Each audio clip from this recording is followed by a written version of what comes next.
السلام علیکم ورحمۃ اللہ وبرکاتہ۔ بسم اللہ الرحمن الرحیم، الحمد للہ والصلاة والسلام علی رسول اللہ وعلی آلہ واصحابہ اجمعین۔ محترم سامعین کرام، آپ سن رہے ہیں بدعت کی حقیقت پارٹ نمبر 4۔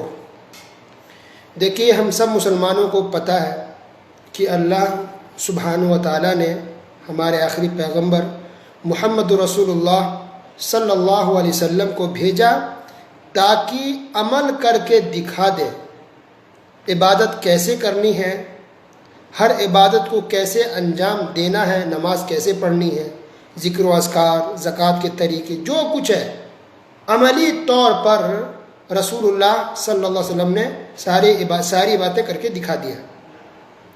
تو اللہ سبحانہ و تعالیٰ نے پورے قرآن مجید میں کئی جگہ اس بات کو دہرایا ہے کہ نبی کی اتباع کرو، نبی کو فالو کرو، نبی کی پیروی کرو، نبی کو فالو کرو، نبی کی اتباع کرو، نبی کی پیروی کرو، اس کا حکم دیا ہے۔ تو یہ پیروی، نبی کی پیروی کرنا یا نبی کو فالو کرنا کا مطلب یہی ہوتا ہے کہ نبی نے جس عبادت کو کیا ہے وہی ہم کریں، اور جیسے کیا ہے ویسے ہی کریں، اور جتنا کیا ہے اتنا ہی کریں۔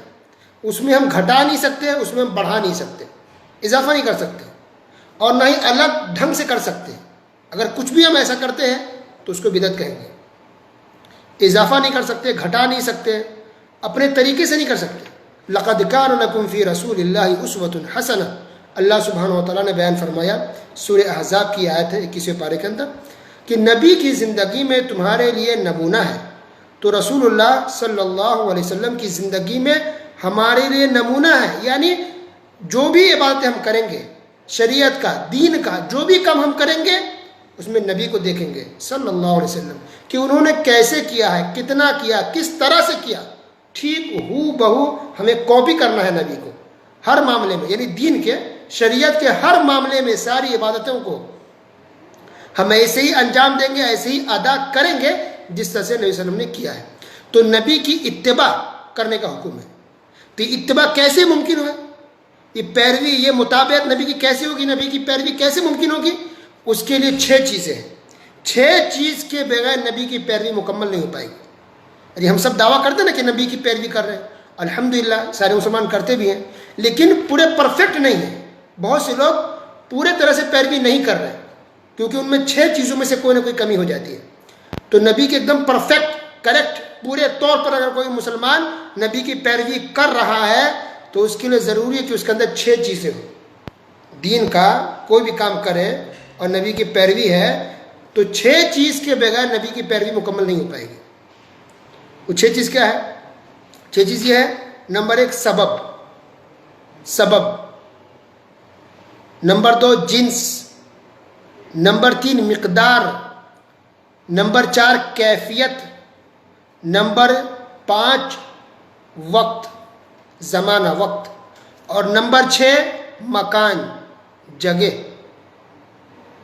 ٹھیک ہے؟ سبب نمبر 1، نمبر 2 جنس، نمبر 3 مقدار یعنی کوانٹیٹی، نمبر 4 کیفیت، نمبر 5 وقت یعنی ٹائمنگ، اور نمبر 6 اور لاسٹ کیا ہے؟ جگہ۔ ان 6 چیزوں کے اندر ہمیں نبی کی پیروی کرنی پڑے گی، تب جا کر کے نبی کی اتباع اور پیروی کا پورا حق ہو پائے گا، اور سنت کو ہم حاصل کر سکتے ہیں۔ ان 6 چیزوں سے کوئی ایک چیز بھی چھوٹی تو گویا کہ آپ سنت پر نہیں ہیں، اور سنت کا اپوزٹ بدعت ہے۔ بدعت کیا ہے؟ سنت کا اپوزٹ۔ اب کیا مطلب ہے جو 6 چیزیں گنائی گئی؟ نمبر 1 دیکھیے، سبب، یعنی سبب کا مطلب ہے کہ کوئی انسان 2 رکعت نماز پڑھے۔ اب یہ مان لیں کہ ہم جب بھی گھر میں داخل ہوں گے، تو 2 رکعت نماز پڑھیں گے اور سنت سمجھ کے اس کو پڑھیں، تو یہ کیا ہو جائے گی؟ بدعت۔ کیونکہ انسان 2 رکعت نماز کو بنا رہا ہے سبب گھر میں داخل ہونے کا، تو کوئی انسان کو ایسا سبب بنا ہے کسی عبادت کے کرنے کا جس کو رسول اللہ صلی اللہ علیہ وسلم نے سبب نہیں مانا ہے۔ سبب یعنی ریزن۔ کوئی انسان، کوئی مسلمان کسی بھی عبادت کو کرنے کے لیے کوئی ایسا ریزن اور ایسا سبب مان لے یا سبب بنا لے جس کو اسلام نے سبب نہیں بنایا ہے تو پھر وہ بدعت ہو جائے گی.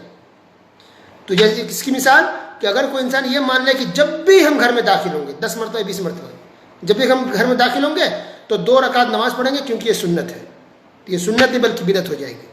تو اب دیکھیے کہ نماز سبحان اللہ کتنی عظیم عبادت ہے، لیکن یہاں آپ گنہگار ہوں گے کیونکہ نبی صلی اللہ علیہ وسلم نے اس کو سنت نہیں بنایا، اس کو ریزن اور سبب نہیں بنایا کہ جب بھی انسان گھر میں داخل ہو تو 2 رکعت نماز پڑھے.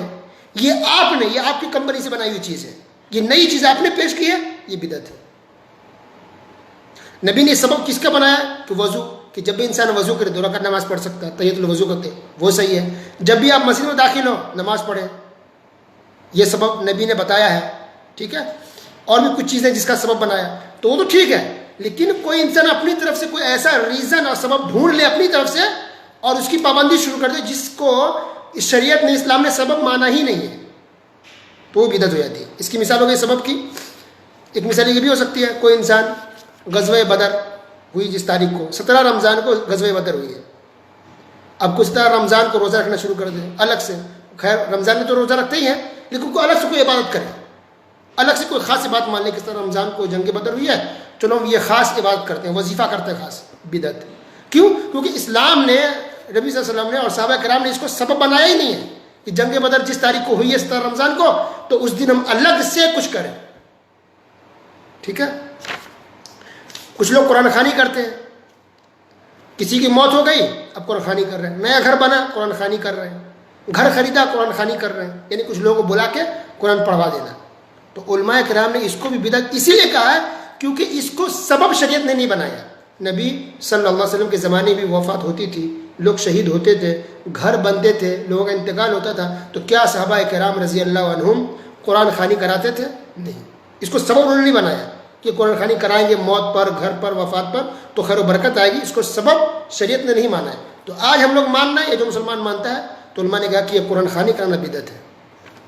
تو قرآن اپنے آپ میں پڑھنا تو اچھا کام ہے، یہ بہت ثواب کا کام ہے، لیکن آپ نے کچھ خاص کنڈیشن میں کچھ خاص سبب میں اس کو بنا دیا ہے، ایسا سبب مان لیا آپ نے جس کو شریعت نے سبب نہیں بنایا. ٹھیک ہے، تو ایک سبب کی مثال. جنس کی مثال یعنی جنس مثلا قربانی کرنے کے لیے کیا چاہیے؟ اونٹ یا گائے یا بیل یا بکری یا خسی، یہ سب جانور ہیں جو قربانی کے لیے. اب کوئی انسان گھوڑا قربانی کرنا چاہے، وہ بھی جانور ہے تو صحیح ہے؟ نہیں، وہ گھوڑا کی جنس جو ہے قربانی کے لیے صحیح نہیں. تو گھوڑا اگر کوئی کرنا چاہے یہ بدعت ہے کیونکہ وہ شریعت میں کوئی نئی چیز پیش کرنا ہے. ٹھیک ہے، کوئی مرغی کرنا مثلا مرغی کرنا شروع کر دے قربانی میں، نہیں، بدعت، گنہگار ہوگا کیونکہ شریعت نے اس کے لیے جائز قرار نہیں دیا ہے قربانی کے لیے.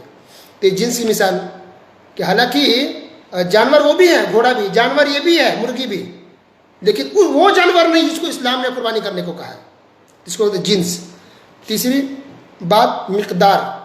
تو شریعت نے جو بھی عبادت ہو اگر کسی کی مقدار رکھی ہے یعنی کوانٹٹی بتائی ہے تو آپ کو اتنا ہی کرنا ہے، اسی کوانٹٹی میں کرنا ہے. اگر آپ نے بڑھا کے کیا تو بدعت، گنہگار ہو جائیں گے. مثال وضو میں ہاتھ پیر منہ ہاتھ کو 3 مرتبہ دھونا ہے، یہ سب کو پتہ ہے. اب اگر کوئی چاہے کہ نہیں ہم 4 مرتبہ دھوتے ہیں، ثواب زیادہ ملے گا 4 مرتبہ دھونے کا، اور ثواب اور اچھے سے ہمارے ساتھ ہاتھ پیر صاف ہو جائیں گے، ثواب زیادہ ملے گا. صحیح ہے؟ غلط ہے. اللہ کے رسول صلی اللہ علیہ وسلم نے فرمایا، وضو کر کے دکھا دیا، بتا دیا، پھر آپ نے فرمایا من زاد علی ذالک، کہ جو اس سے زیادہ کرے یعنی 3 مرتبہ سے زیادہ پیر ہاتھ دھوتا ہے وضو میں، فقد اساء، اس نے برا کام کیا، وتعدى، وہ زیادتی کی آگے بڑھ گیا، وہ حدود کو پار کر دیا، کراس کر دیا، وظلم، اور اس نے ظلم کیا. اللہ اکبر. تو 3 مرتبہ دھونا ہے، 4 مرتبہ دھوئیں گے تب گنہگار ہو جائیں گے. یہ بدعت ہے، اب بڑھا نہیں سکتے، 3 کافی ہے. ٹھیک ہے، تو ایک تو مثال دی جا رہی ہے، اس طرح اور بھی کوئی چیز جس کو شریعت نے جتنا گنتی اگر بتا دی ہے تو اس کو اسی گنتی میں کرنا ہے. تو نماز ہے فجر کی مثلا 2 رکعت فرض ہے، کوئی کہ چلو ہم 4 رکعت پڑھتے ہیں، زیادہ ثواب ملے گا، سجدے بڑھیں گے، زیادہ رکوع بڑھ جائیں گے، ثواب ملے گا ثواب نہیں، گنہگار انسان ہو جائے گا. کیوں؟ آپ نے بڑھایا، بڑھا نہیں سکتے شریعت میں، جتنا بتایا گیا ہے اتنا ہی آپ کو کرنا ہے. ٹھیک ہے. کیفیت کی مثال کہ کیفیت میں بھی آپ کو نبی کے طریقے پر ہی کرنا ہے. کیفیت یعنی اس کا طریقہ جو ہوگا. تو اس کی مثال یہ ہے کہ مثلا پہلے ہم نماز میں رکوع کرتے ہیں، پھر بعد میں سجدہ کرتے ہیں، یہ اس کی کیفیت ہے، یعنی اس کی صفت ہے، طریقہ ہے. اب اگر کوئی پہلے سجدہ کرے نماز میں اور بعد میں رکوع کرے، اس کی نماز ہوگی؟ نہیں ہوگی۔ کیوں؟ کہ کیفیت جو نماز پڑھنے کو نبی نے بتائی، پہلے رکوع بعد میں سجدہ، آپ الٹا کریں گے، کیفیت چینج کر دیں، اس کے طریقے کو بدل دیں، تو یہ بدعت، آپ کی نماز نہیں ہوگی۔ ٹھیک ہے؟ تو کیفیت، ایک کنڈیشن، طریقہ بھی ویسے ہونا چاہیے جس طرح سے نبی صلی اللہ علیہ وسلم نے کیا ہے۔ زمانے یعنی وقت کی مثال، ٹائمنگ کی مثال، کہ اگر کسی عبادت کا اگر ٹائم رکھا گیا ہے تو اس کو اسی میں کرنا ہے، اگر آگے پیچھے آپ نے کیا تو آپ کی عبادت نہیں ہوگی۔ مثال، مثلا قربانی کرنے کا وقت کیا ہے؟ عید الاضحیٰ کی نماز پڑھنے کے بعد۔ اب اگر کوئی عید الاضحیٰ کی نماز پڑھنے سے پہلے قربانی کر دے، اس کو قربانی مانی جائے گی؟ نہیں، حالانکہ وہی دن ہے، سورج نکل چکا ہے، نماز نہیں پڑھی، پہلے کر دیا، قربانی نہیں ہوگی، وقت سے پہلے کر دیا۔ اسی طرح کوئی نماز ہے، ظہر کا وقت مثلا آپ کے یہاں 12 بجے اذان ہے، اب 11 بجے ظہر پڑھ لیں، نماز ہوگی؟ نہیں ہوگی، حالانکہ آپ نے اچھے سے وضو کیا ہے، نیت اچھی ہے، اخلاص ہے، سب کچھ ایک دم ڈوبے ہوئے ہیں سجدے رکوع میں، لیکن نماز نہیں ہوگی۔ کیوں؟ آپ نے وقت سے پہلے کیا۔ تو جس عبادت کا وقت اور ٹائمنگ بتایا گیا اس میں آپ آگے پیچھے نہیں کر سکتے، اسی میں آپ کو کرنا ہے۔ اسی طرح آخری چھٹی چیز ہے وہ جگہ، کہ اگر کسی عبادت کو کسی جگہ میں کیا گیا ہے، جس جگہ میں، تو آپ کو اسی جگہ میں کرنا ہے، اب اس کو بدل نہیں سکتے۔